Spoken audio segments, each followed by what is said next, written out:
So here's some context. My dad left my mom while she was pregnant, had another child shortly after, half-brother, then married my stepmother, and had 3 more kids. My dad was never that involved in mine or half-brother's life. I saw him once a year at my grandparents' house, but I visited my grandparents weekly. I found out when I was 8 that stepmother's kids didn't know that half-brother or I existed. Grandparents would hide our pics. I was told by grandparents that stepmother didn't want them to know about us. My dad died when I was 10, and I wasn't allowed to go to the funeral. Grandparents told me stepmother had forbidden me from coming. Obviously, this was really difficult for a 10-year-old and badly affected my mental health and grieving. I went to counseling but suffered with severe depression for years. When I was 17, I went into grandparents' address book when they were sleeping and got her email. I wrote a long email to her, telling her how being stopped from attending the funeral and being kept secret from stepmother's kids had affected my mental health for years, and I had suffered severe depression as a result. I told her I wanted to meet my brothers and that it was evil that we'd been kept secret. I admit to a flair for the dramatic at that age, so I titled the email, "You'll want to read this. It concerns your dead husband." Yikes. She never responded to me and forwarded the email to my grandparents and told them I needed help. I didn't contact her again until my granddad died. I was again told that I could not come to the funeral, but now I was 23 and perfectly capable of crashing a funeral.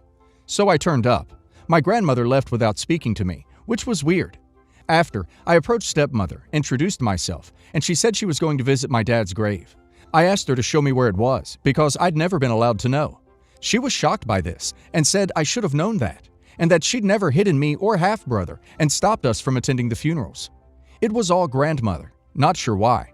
Maybe some outdated ideas about out-of-wedlock kids. Since then, half-brother has met with stepmother's kids and has a relationship with them. I've been thinking about reaching out, but I still resent stepmother because I don't believe she wasn't complicit in erasing me and half-brother. I asked half-brother about what to do. He said I shouldn't reach out to stepmother unless I apologize for that email. I'd not told half-brother about the email, so mother-in-law has brought it up with him recently. I'm 27 now, so this is a 10-year-old email sent by a depressed, grieving 17-year-old who had been lied to for her entire life. And yes, I called stepmother a witch in it and blamed her for things that I know now are largely not her fault. I really don't think I need to apologize, and I definitely don't think she should be holding that against me all these years later. So that's it. Am I the a-hole? I think you're correct that stepmother and grandmother both played a role here. It's not like stepmother could say you weren't allowed to go to your granddad's funeral. And to be honest, your grandmother would say you're allowed to go to her son's. But I don't think stepmother is innocent. If you sent this email saying how could she keep you from it, etc., etc., she could have corrected you then and there. I get the feeling this whole side of the family might be messed up. Or at the very least, grandmother and granddad were pulling strings like puppet masters. Like you didn't find it odd your grandmother and granddad didn't tell you where your dad, their son, was buried. I see 2 options. 1. No contact everyone besides your brother.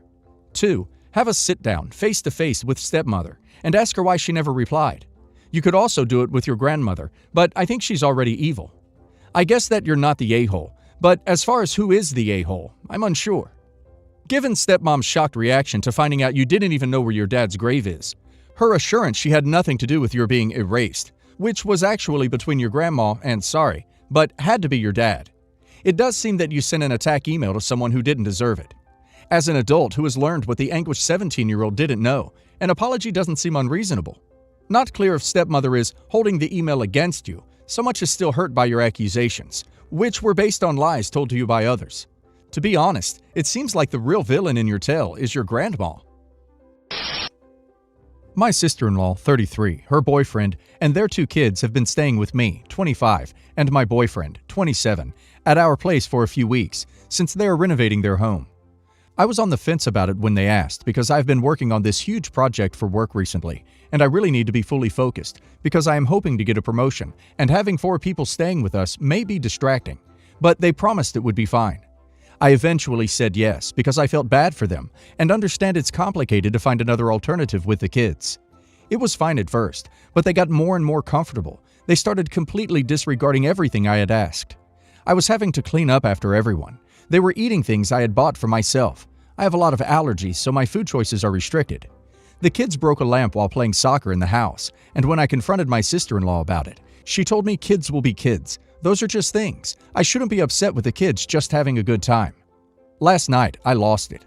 My boyfriend is out of town, and I came home from work late, and when I arrived, they had invited friends over for dinner and drinks.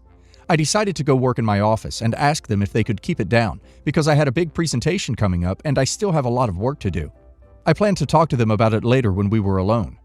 In my office, I saw that my documents had been scribbled on, and someone had played on my computer and accidentally deleted some important files. Thankfully, I had downloaded them onto my laptop as well. I called my boyfriend and told him I couldn't do it anymore, and they need to find another place to stay. He completely supported me. I gathered myself and went into the living room and told everyone it was time to go. When all their friends had left, my sister-in-law started telling me how I had embarrassed them in front of their friends, and that I had no right to ask everyone to leave like that.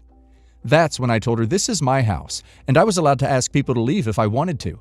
I told her they had no respect for me or my home, and that I wanted them out tomorrow morning. I told her since it's so short notice, I will pay for a few nights for them at a hotel, but they need to figure out the rest alone. I went to bed and didn't let her respond. When I woke up this morning, they were gone. My mother-in-law texted me this afternoon telling me she was extremely disappointed and couldn't believe her son would be with someone so selfish and that I was not welcome at any family events until I apologized to my sister-in-law and her family. My boyfriend is completely on my side and told his mom and sister I will not be apologizing for anything and that they should be the ones apologizing to me. I am starting to think maybe I was a bit harsh. I also hate that my boyfriend is putting his relationship with his family at risk for me. So am I the a-hole for kicking them out? Your husband's parents have done something here where they have let one of their children grow to adulthood with an incredible amount of entitlement. Your sister-in-law and her family didn't act like appreciative guests. They acted like they were in their own home, and probably even worse. It sounds like your sister-in-law is a brat, and she's fully prepared to raise brat kids.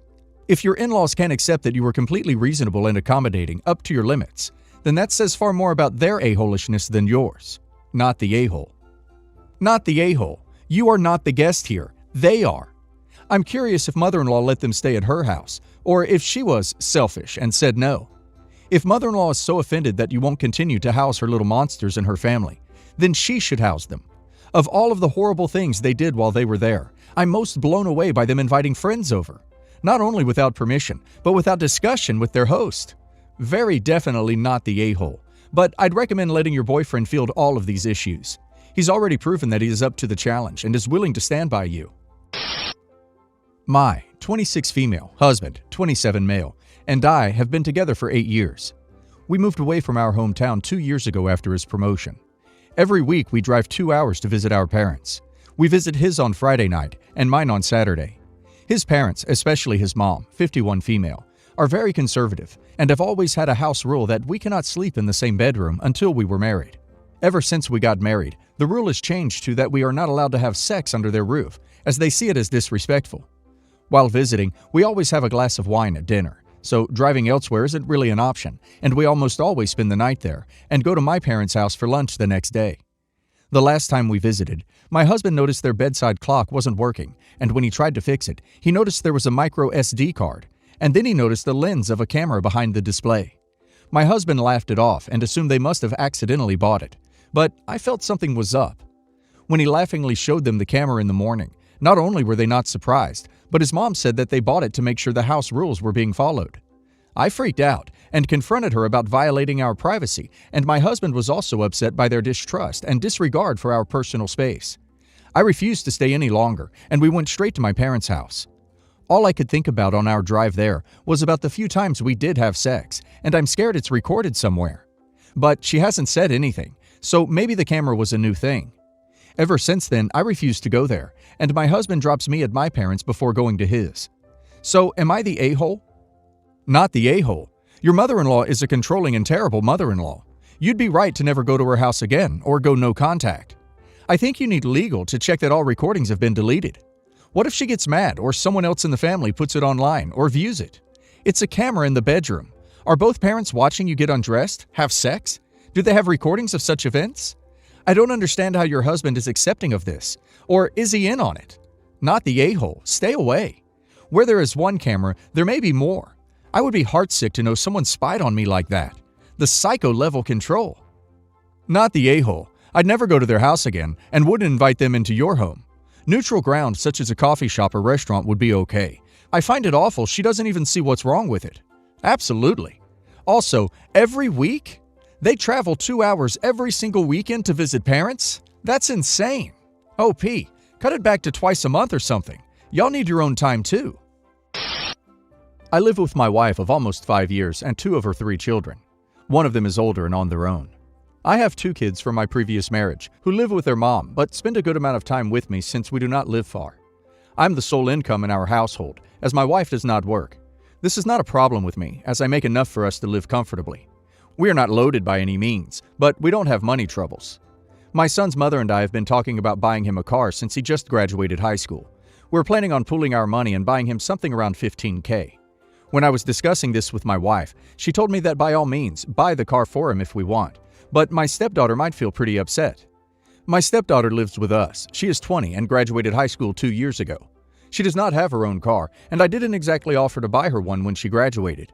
Her father is not really in the picture. He lives in another state, and they only see him twice a year, if that. But I think if anyone is responsible for getting her a car, it could be him. I know what he does for a living, and he can certainly afford it. I told my wife that maybe she can talk to her ex about getting a car for her, and maybe I can help out a little bit, but I wouldn't be paying for it on my own. Truthfully, both her and I know how my stepdaughter can be, and she probably would throw some sort of a tantrum if I bought my son a car. He's my son, and I feel I have every right to get him a car, especially since his mother is on board. Would I really be the a-hole for doing this? Yes, the a-hole, I think. Her dad isn't in the picture. That means basically from her perspective, you're the only dad she has, and you're telling her that she's not really as good as your real kid. I can feel that trauma from here. She does not see me as her dad. We have a good relationship, but she was 15 when I met her. I've never really taken a parenting role. Not the a-hole. It's a decision between you and your son's mother to buy him a car, with your money. You are not the father of your stepdaughter, and if your wife wants to buy her a car, then she can pay for it. Not you, since you don't have any obligation. Not the a-hole. As long as you make it clear to everyone, stepdaughter included, that this is a gift from you and your son's mom. She'll probably throw a tantrum, like you said, but you can't let the childish actions of an adult derail your very generous gift. So, my daughter said for her 15th birthday that she wanted to go shopping with both my ex-wife, 51 female, and I, 53 male, and pick out a camel coat because she's wanted one for a long time. My current wife, 31 female, and our son, 2 male, happened to be there because my wife wanted to buy stuff in the department store we were going to, but she drove herself and our son there in a different car. A very young saleswoman that seemed new comes out and starts helping my daughter out. My ex-wife is standing pretty far away, and my current wife is nearby looking at some winter coats with our son. My daughter finds a coat that she really likes and asks what I think. I tell her that I like whatever she likes, and at this point, she's looking at herself in the mirror. The sales lady then gestures towards my ex-wife and says, "Why don't you go show Grandma and see what she thinks?" My ex-wife is within earshot and very visibly stiffens at the remark. My daughter kind of just looks shocked, and her stepmother interjects and says, "Oh no, I'm not her mom. She's the mom." The salesgirl was very clearly embarrassed and flustered, and the first thing she does is sputter out to my current wife, "I thought you were a bit too young to have a teenager." And then she turns to my ex-wife and very apologetically says, "I am sorry, ma'am," and makes her excuses and pretty much backs away from all of us. My ex-wife's face turns red, and when my daughter tried to speak to her, my ex-wife said, "Excuse me for a minute, I'll be right back." And then she rushed out of the store. My daughter ended up not buying anything, and when my ex-wife came back, my daughter said she'd rather go home and have her birthday cake. On the ride back to my ex-wife's place, my ex-wife muttered that she hoped the salesgirl was new because she clearly didn't know how to deal with customers. I didn't think it was fair for my ex-wife to say rude things about someone who just made an innocent mistake and to still be holding a grudge over a stupid comment. When our daughter was out of earshot, I told her that she didn't have to ruin the day by leaving the store, and that I've been mistaken for somebody's brother that I looked 0% like, and somebody even asked if I was from Mexico when I am not.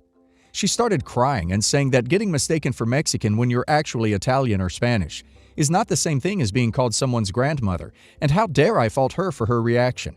She then sarcastically said, "Thanks again for helping remind the world of how gracefully I'm aging." Am I the a-hole? I was just defending this poor girl who clearly just spoke her mind. I'm sorry, but yes, the a-hole. First of all, your ex is obviously going to be insecure about the fact that you dumped her and married a woman 20 years younger. Getting called grandma while out with you and your new family is like a slap in the face. How you don't understand that, I have no idea. It was meant to be a nice shopping trip for your daughter. She specifically asked for you and her mom. Whether or not that's okay is irrelevant. You agreed to the trip. Then, your new wife is there, obviously not as far away as you thought, since the sales assistant knew she was with you. That was an a-hole move too. She could have gone shopping anytime. Yes, the a-hole for allowing your current wife to be there at all, when it was obviously not what your daughter wanted. She just happened to be in the same store at the same time? Right. If you honored your daughter's wishes in the first place, the situation would never have come up. Yes, the a-hole. Why did you have family number 2 hovering during the shopping experience? Why can't you give your daughter 20 minutes of quality time for her birthday without involving family number 2? Also, your wife's reaction was reasonable, and she did not make a scene. And also, I work in sales. She was a crappy salesperson. You should never assume something like that and then say it out loud. There is no benefit if you are right, and can lose you a sale if you're wrong, which is exactly what happened. Never assume someone is pregnant, or the gender of a child either.